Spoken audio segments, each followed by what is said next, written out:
All right, welcome back. I'm John Bachman. It's 1 p.m. now on the East Coast, 10 a.m. on the West Coast. It's great to have you back with us for the second hour of the program. Today is the last day to register to vote in Georgia for those Senate runoff elections. Early voting in those key races begins on Monday, and every elected Republican official from the president on down to local lawmakers is pushing for GOP voters to show up and vote. If you don't vote, the socialists and the communists win. They win. Georgia patriots must show up and vote for these two incredible people. And I'm telling you, they're two of the finest people you'll ever meet. Joining us now to talk more about the importance of these races, Georgia Congressman Doug Collins, who was in attendance at the president's rally on Saturday. Congressman, great as always to talk to you. How you doing?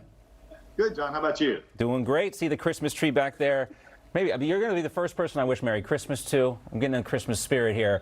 But we're kind of hoping for a Christmas miracle, aren't we, Congressman Collins? I mean, what is going to change? We just had Sidney Powell's, apparently the judge refuses to hear her lawsuit, doesn't seem very curious about the evidence that she has presented here.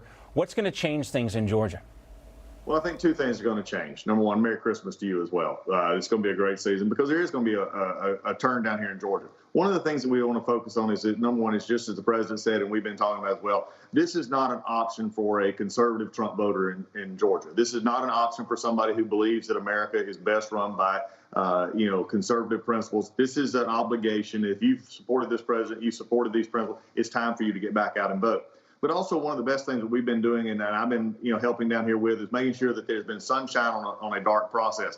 And what we have found is contrary to what the Secretary of State and others are saying, Lieutenant Governor, there was some problems down here. We've documented. He's got 250 open investigations. We found over 10,000 ballots that just wasn't even counted the first time. So what we found now is there's the eyes, as the president even said Saturday night, the eyes of the world are on Georgia's election, the Secretary of State and these election officials to make sure that this is done right. But there's one key ingredient. We're going to make sure that we push, and I still think signature verification needs to happen, that these counties can't just depend on the one signature from the application. They need to go back to the registered voter file. They need to do these things, and now we're watching it, and I believe that that focus will cause this to be better. But if we don't show up, if conservative voters don't show up, then then nothing else matters because they've got to show up and actually vote, and we got to make sure Kelly Loeffler and David Perdue get elected.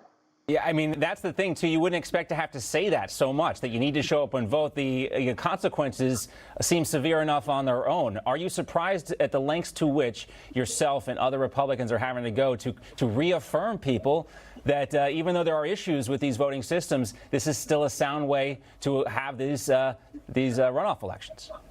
Yeah, it is. And I think that's what we got to fight against. So look, everybody, and including the president, I was with him, all day Saturday, even before we got down here to Georgia. And look, he wants to continue to fight. He is fighting, and he's doing it the right way. That's what the legal court system is for. But at the same point in time, as he said, and many of us said, we can do more than one thing. We can fight to make sure we have these fair elections, make sure that they're administered a lot better. Fulton County, take notice. You need to do this better because we know that you stop counts. We know observers wasn't present. We've got to make sure that that happens. But also at the same time, it's not enough to turn around and say, because, I mean, for a voter to say, I'm just not going to go vote is basically saying, Chuck Schumer, here's the keys to the Senate. You go be majority leader and you do whatever you want to do. And that shuts down all the investigations. That shuts down everything that we've worked so hard for the last 4 years. And I think that would be a disservice to this administration. It'd be a disservice to the people of Georgia especially, and the American people as well. In the last hour, we had Dick Morris on. He was talking about these connections between China, Chinese investment firms, and Dominion voting systems. And this evidence has been, brought to light by guys like Dick Morris and other people. What evidence have you seen that warrants further investigation? What evidence have you seen that is most concerning to you about Dominion voting software and hardware? Well, the software in Georgia, we saw different issues down here. And I know across the country we saw the Dominion software and how it was not working. There is still some issues, I believe, here in Georgia on how the settings are set, on how they filter. And those are things that need to be addressed. But what we've got down here in Georgia, and I believe that the governor can actually, he's called for this, but I would like to see the Secretary of State explain why, even, and his excuse is, well, we can't put the ballot back. Explain why that they won't go back and do a signature audit on these. And I know why. It's basically because of consent decree, which many of us feel like weakened the standards, and they did weaken the standards on signature verification. They don't want to admit that maybe this was a mistake in sending out the ballots the way they are. So these are the kind of areas that we need to focus on to make sure that people can feel assured that this election is going to be run safely. But we've got to make sure that people know that their vote is the most precious thing they've got, and they got to go count, and they got to go vote. They got to vote. That's for sure. There's no question about that. Because let's take a look at what's at stake here in the Senate runoff. Both Loeffler and Ralph Warnock were on stage last night. Loeffler cast Warnock as a radical leftist. Warnock cast Loeffler as a billionaire Trump sycophant who cashed in on COVID-19. Take a listen. She purchased that seat. It's done well for her. The issue is that the people who sold it to her don't own it. And the people of Georgia are coming back to get their seat. Senator, you have 30 seconds. Well, predictably, you've just heard more lies from radical liberal Raphael Warnock, who wants to distract from his own words, calling police officers gangsters, thugs, bullies, and a threat to our children, saying that you can't serve God in the military. This one shouldn't be close. Based on the history of Georgia, Democrats have not won a runoff election there since 1992. How close do you think it's going to be? It's going to be close, but I think our voters are fired up. I think the president got them fired up. They're going to turn out. Look, I'll paint an even bigger picture. I mean, because this is what I say. Here's Raphael Warnock. He didn't want to answer the question last night. Could have simply answered the question, do you favor packing the court? Said, well, I've not thought about that. That's not true. He's thought about it. He's just trying to hide his liberal tendencies. But one big thing, John, that came up last night, when he answered the question about abortion, for someone who's passionate about life, when he said that the room was not big enough for the doctor and the patient and the woman and the government, my question is for a reverend, where is God in that?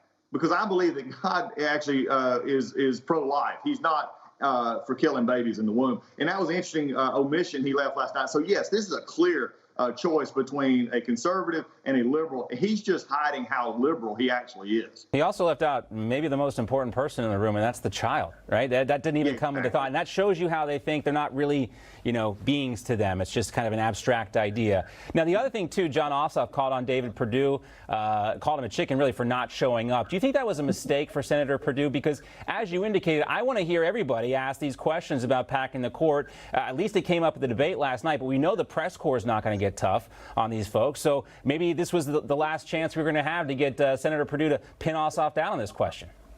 Yeah, look, I think David Perdue made the decision that look, John Ossoff can't move, frankly, his lips without lying. So, I mean, this is, for him, it was just another, they've debated twice already. The people understand who John Ossoff is, and, David beat him, I think it's about 80,000 something votes. We're going to see that, I think, that lead increase. John Ossoff is as one of my colleagues said, is basically a socialist trust fund kid. I mean, this is someone who is, worked with foreign governments who doesn't have the best interest of Georgia, and especially at heart, especially when you see his affiliations with Pelosi and AOC and Schumer. So I think we're going to continue to see the distinction drawn there. Was it always good to put these guys on the spot? Because the questions wasn't putting them on the spot last night, right? Because they just get a free pass softballs anytime they want them. Yeah, and that's, that was kind of the question. It wasn't a great performance from Senator Perdue last time around. Maybe that had something to do with his decision, but it was, I think, disappointing for a lot of people not to see John Ossoff put on the spot and ask some of those questions. Let's go back to the governor of Georgia, Governor Kemp. He's refusing, as you mentioned, to appoint those new electors, refusing to call this special session. And then here's the Secretary of State standing by Governor Kemp's decision to certify the election. What they're really trying to say is if they did that, is they would be then nullifying the will of the people. If you look at how the elections turned out here in Georgia, President Trump got 10% less votes in Cherokee County, which is a rich red county in this election cycle. Whitfield County up in northwest Georgia, less than 4.5%. And so really, at the end of the day, the voice of the people were spoken. And that's what's, I think, so hard for people to believe. Cherokee County, people might not know this area, but it's right next to where I grew up in Cobb County. It is a very red area. And you've seen this analysis from other folks, not just the Georgia Republican Secretary of State, but they say President Trump actually lost ground in these suburban areas.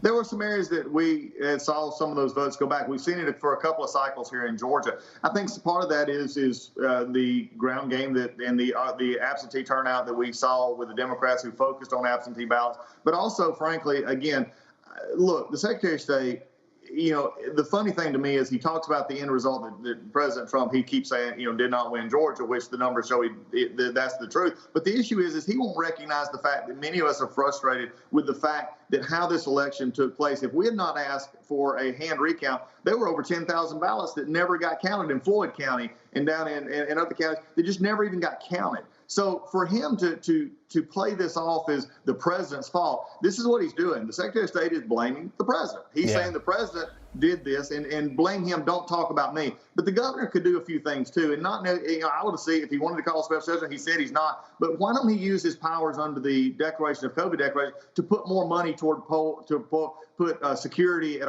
the drop boxes, to put more people to make sure that we have observers at each of these polls, to make sure that the signature verification done. Those are things he could do right now that I believe he is fully legally obligated and could do if he wanted to. Right now, that would put some people at ease more than just what we've been doing. So I'd hope Governor Kemp would do that. Yeah, given all the questions surrounding things here, especially the questions specifically raised about him, you would think that he would want to eliminate any possibility, any perception that there's any impropriety going on here. Congressman, great to see you as always. Thanks so much. Newsmax TV is now America's fastest growing cable news channel. We give you the real news you need. So subscribe to our YouTube channel and give us a thumbs up. If you like this video, share it with your friends. Newsmax TV streams live on YouTube for free. Newsmax TV, real news for real people.